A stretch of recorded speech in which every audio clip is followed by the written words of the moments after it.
bilang isang leader at advocate ng mga persons with disabilities.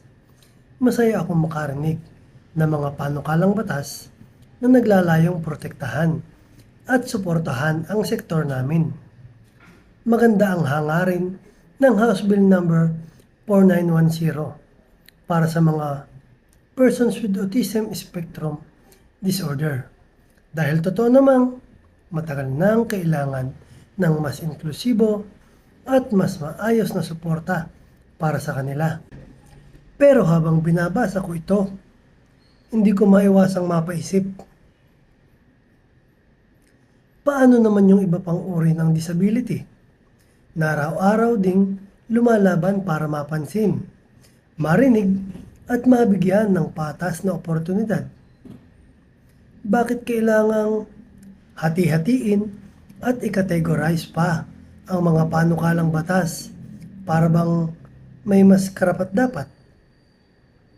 Samantalang alam naman natin na kahit magkakaiba ang uri ng disability, iisa lang ang hinaing ng sektor: respeto, pantay na pagtrato, akses sa edukasyon, trabaho, serbisyong pangkalusugan, at oportunidad para mabuhay ng may dignidad.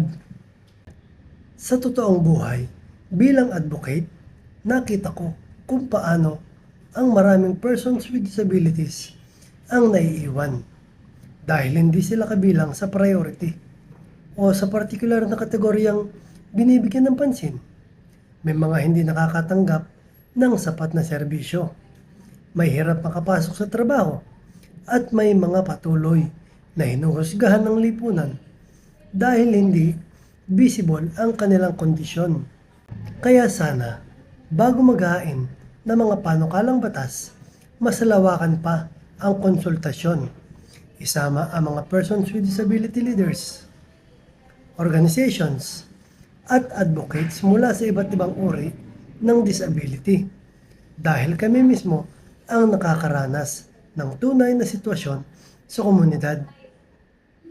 Kung ang sinasabi ninyo ay walang may iwan, siguraduhin nating walang sektor sa loob ng disability community ang nakakalimutan. Ang laban para sa inclusivity ay hindi dapat para sa iilan lang, kung hindi para sa lahat. Boss Leken po, nagbibigay ng inspirasyon, pag-asa, at tumutulong isulong ang karapatan